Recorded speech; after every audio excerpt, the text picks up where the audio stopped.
म चाहिँ आइस लेकमा आएर गोठी चौडीको मोही है अनि म पनि यसो मोही सिक्नु पऱ्यो है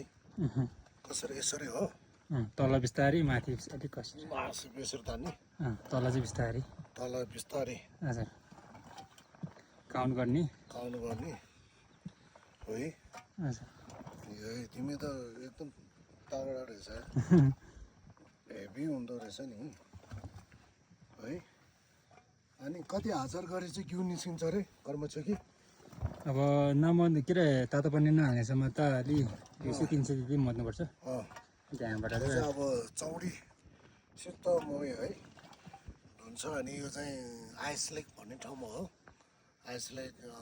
के छ भन्ने ठाउँमा भाडा 4221 मिटर हाइटमा है अनि चौडी गोठमा चौडेहरू अघि नै हामी अलिक ढिलो भएर